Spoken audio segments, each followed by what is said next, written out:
Hey guys, Courtney Adams here with Gather with Purpose podcast. Thanks for joining me today. I hope you are ready to dig in, fill up, and get going. So today we are going to discuss a thought that I had the other day when I was laid up sick with allergies. But first, I found this quote that kind of goes along with what I pondered while I was on the couch being completely useless. And it's by Colin Powell, and it says, "There are no secrets to success. It is the result of preparation, hard work, and learning from failure." I want to remind everyone where they can find me. So, of course, Gather with Purpose podcast here on our YouTube channel. Super easy to listen to. You do not have to have a YouTube account to be able to access it. You can share it and refer it to friends, which is always appreciated. And you can also find me on my website, CourtneyNAdams.com. You can also subscribe there for free. I don't do a whole lot with it, so you're not going to get spammed, and I'm not going to fill your inbox with a whole bunch of junk and ads and miscellaneous nonsense. Nobody has time for that business. You can also find me at mymaryandmartha.com/CAdams, CADAMS. I am a national leader with a direct sales company, Mary and Martha, which is an offshoot of Dayspring Corporation. So let's get going on today's podcast. In a world driven by culture, let's gather with purpose and focus on that which matters most. Join me each week for what's new, a different perspective, encouraging outreach, and what's real. This is not your everyday podcast. I will promise you this. I will show up to challenge you, encourage you, help you grow, and break free of culture. So let's gather with purpose. So like I was saying at the beginning, a couple weeks ago, I was laid up on the couch with a terrible case of allergies. I live in the South, and there are a couple pollinators that really just wish death upon me, quite honestly. And a couple weeks ago, they won. They hadn't won in a couple years, and I guess my time had come, and they won. And for about 3 days, I could not breathe, which means I could not sleep because nobody likes to sleep sitting up comfortably. And nobody likes to also feel like they're drowning in their own snot production, right? So excuse me for the vivid imagery, or don't excuse me, whichever the case may be for you. But it was what it was. So I was exhausted. I was worn out. I wasn't sleeping. I couldn't breathe. I had a terrible cough. I felt like my eyes just needed to be scratched out. It was so very typical allergies, and we were miserable. So my kids had a mild case of it, but I got the brunt of it. And while I was on the couch for about 3 days, off and on, trying to find the energy to be a mom, I, of course, had the typical thoughts of, oh my gosh, I am supposed to homeschool my children and work from home and keep this house, and here I am laid up for 3 days. I have no time for this. I mean, how many of us mothers joke about not having time to be sick, right? And we say it handedly, but in all honesty, being sick is probably God's way of telling us that it is time for us to rest. But as mothers, in good mother fashion, we go and go and go. So here I am sitting on the couch thinking of all of the things that I am not doing and all of the roles that I am not playing. And the thought crossed my mind of, what if I am not doing enough? We are our own worst critic, right? We get in our head quicker than anybody else can get in there. And we doubt ourselves quicker than anything else has the opportunity to doubt us in this entire world. I was bored. I was laid up on the couch. I had nothing to do. I had no motivation or energy to get up off the couch and do anything. Thankfully, my children are older, and they are incredibly helpful, and they knew that I did not feel well, mainly because I couldn't speak. Nobody was really upset about that one, including me. I get real tired of hearing my voice on repeat. Anybody else out there? So I'm laying there. All I can do is have these thoughts, and the devil loves to creep in when all we can do is sit around and think. And so I thought, what if I am not doing enough? What if I'm not schooling my children enough and teaching them enough? What if I am not keeping the house well enough? What if I'm not doing enough in work and providing enough of a supplemental income for our family? What if I'm not doing enough as a friend? What if I'm not doing enough as a community member? What if? Anybody else feel me on this? What if we are not doing enough? So I was there sick for a couple of days, and this is what I pondered, right? It was a really rousing time of 3 days on the couch, self-doubting myself and allowing the devil to win for a couple of days, until I realized that enough was enough, because on the other side of that, what if we aren't supposed to be doing enough? Quote, what if that's the entire point? You know, in today's society, we look at other generations and even our own generation, and we think, oh my gosh, they have had everything handed to them. There is a sense of entitlement. They have it all. They do it all. Nobody has told them no. Discipline is dead, and parents are friends over being parental figures. Is that the case of doing more than enough? Is that the case of cultural pressure? Is that the case of lack of confidence in parents to actually step up and be the authoritative, boundary-setting disciplinarian? Who knows? I'm sure you could do studies on all of it and try and figure it out. But what if the point in all of it is to not do enough? I do not have to be 100% in every single area, every single day, and every single moment. You want to talk about unrealistic expectations? I just set them for you. If somebody expects that from you in any capacity, turn it around on them and expect the same from them, so that they can walk a day in the shoes and learn just how unrealistic those expectations are. So what if the entire point is to not do enough? What does that then cause for the people in our lives? Is there going to be some faltering and some falling down in the very beginning? Well, sure, because we have set the expectation for them that I will be there to do it all, and that I will be enough for them when they can't rise. But is that helpful for them and for you? No, I don't really think so. It's like saying your marriage is 50-50. You're only expecting 50% from your spouse, and you're only willing to give 50%. What a load of crap.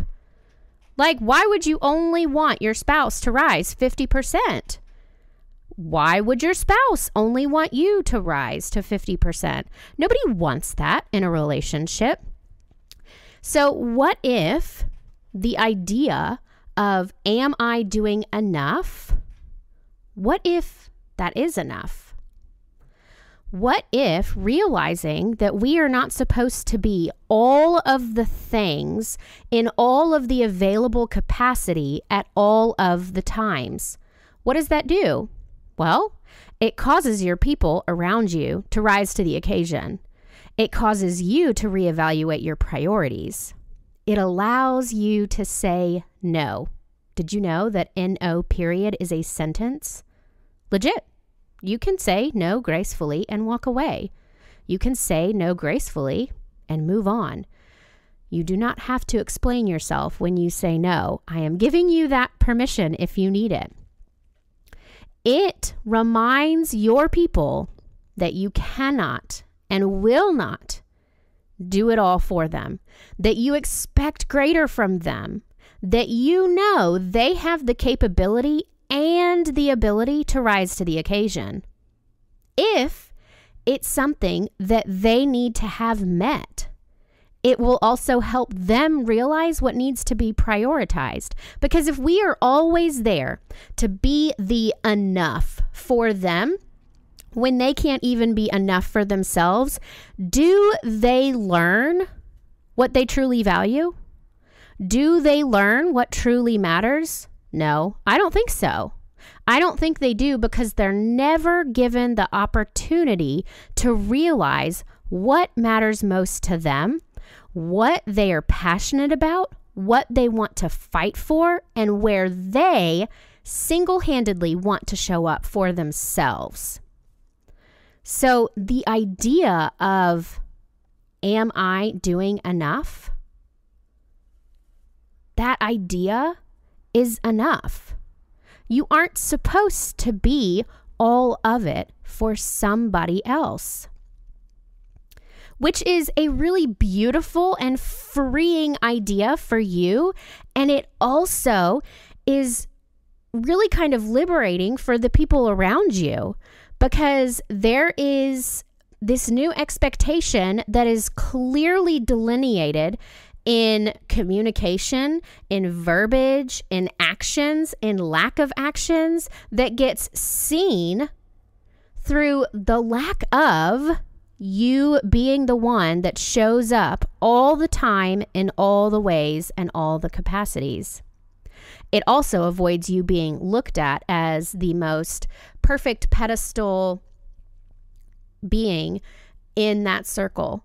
Those are really hard for other people to be a part of. And I'm not saying that you should diminish yourself so other people can feel like they should shine. No, I'm never, ever, ever going to tell you that. You be who you are and you own it.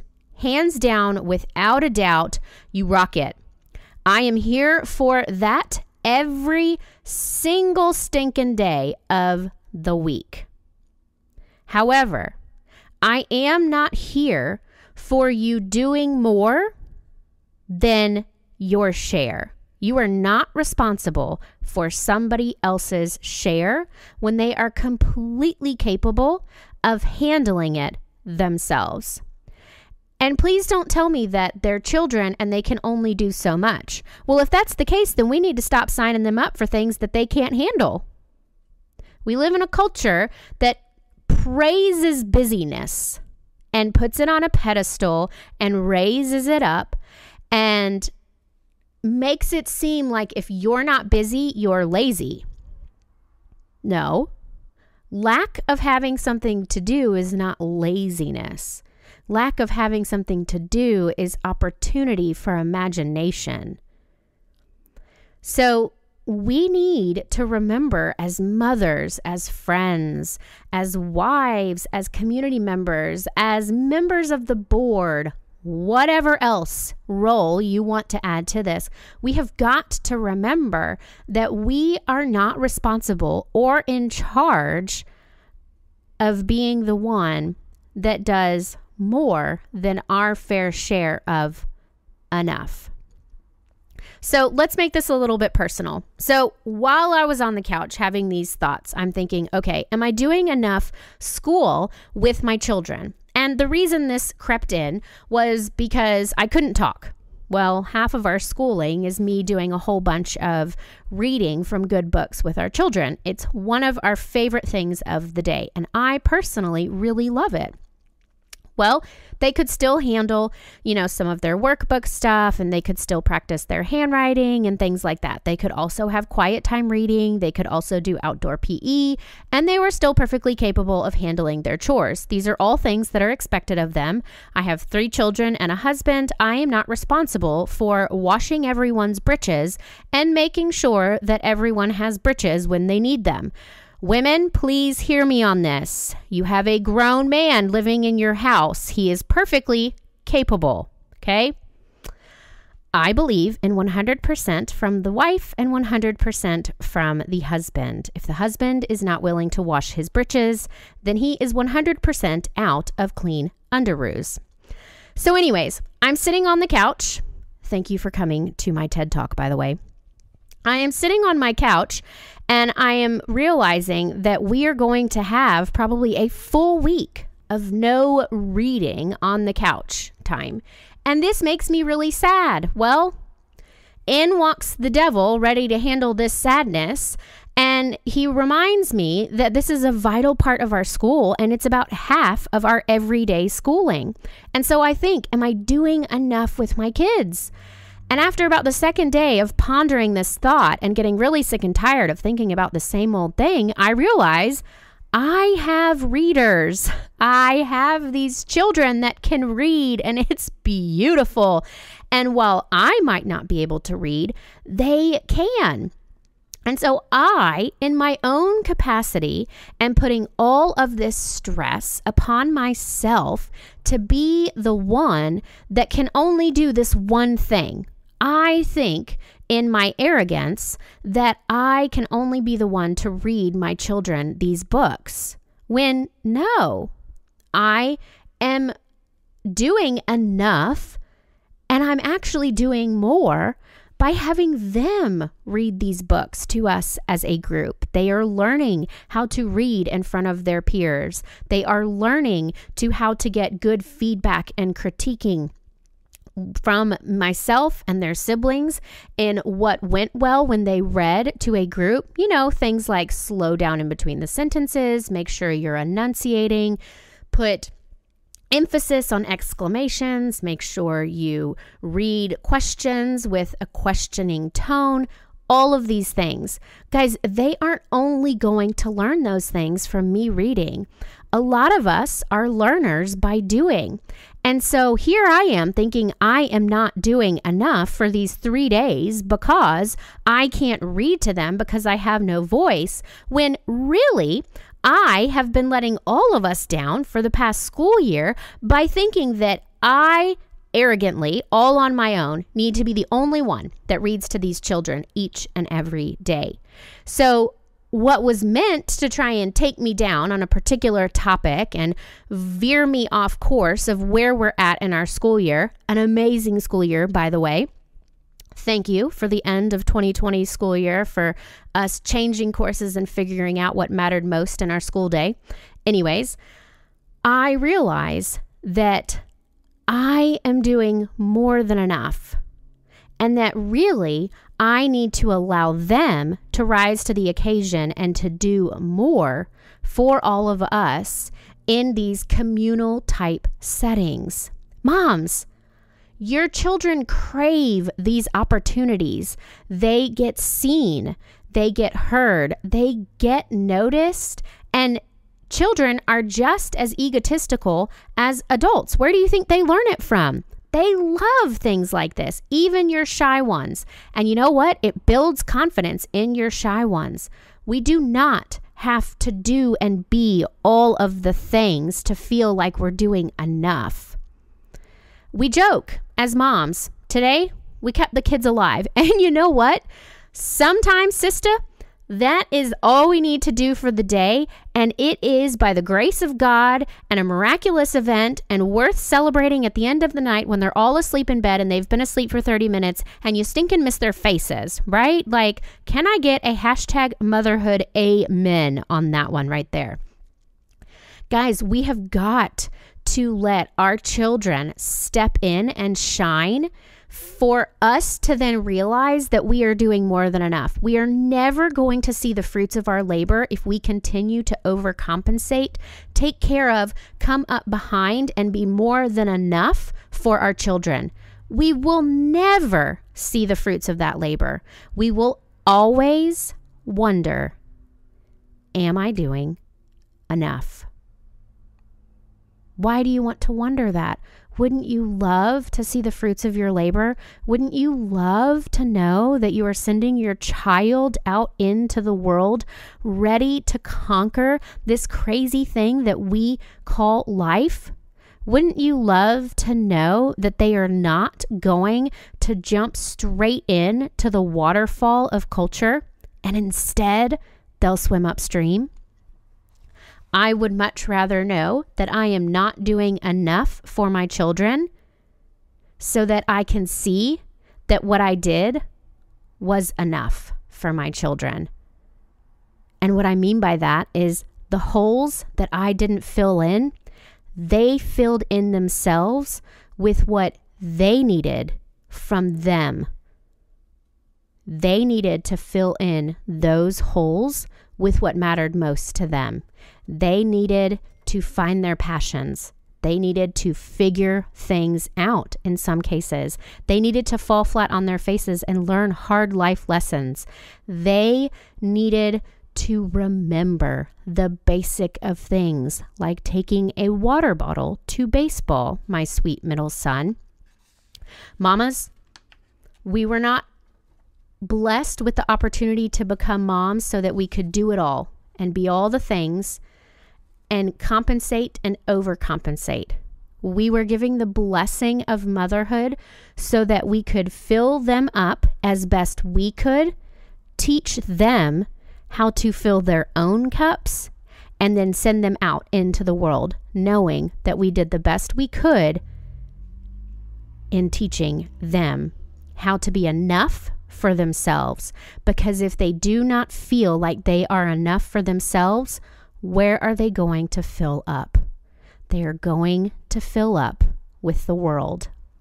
And I don't know about you, but I don't want my children to fill up with the world. I want them to fill up with Jesus, and I want them to learn what they love, what they're passionate about, what they are confident in, where they can grow, where they can learn, and where they can become the exact person that Jesus had planned for them to be from the moment he created them in the womb. We do not have to be enough. I am reminding you to be exactly who you are for your children. God gave you those children for a purpose. All right, so thank you for joining us today. I hope you dug in, filled yourself up, and are ready to get going. Nothing gets done sitting around waiting for others to do it. Let's be the ones that do it. Get it done and do so boldly and authentically. The world needs more of that. Swim upstream in a waterfall culture. You are enough exactly as you are, and you are doing enough exactly what you're doing. Give your children and those around you the blessing of rising to the occasion and figuring out who they are through the empty holes that need to be filled. Again, as always, you can find us on this podcast channel on YouTube, my website, CourtneyInAdams.com, where I will sometimes send out some things, but really I try not to overload and send out spam. Nobody has time for that, and those emails get deleted, quite honestly. You can also find our podcast on Rumble. It is an app. You can also get it online, and it is just Gather with Purpose. You can find it there as well. Again, I release podcasts on Thursdays and Sundays. I would love for you to tune in and share with a friend. And if you are interested in Mary and Martha, it's a direct sales company, a part of Dayspring Corporation, mymaryandmartha.com/C Adams is where you can find me there. Thank you for hanging out with us today. I hope you have a blessed day, and I will see you next time. Thanks, everyone.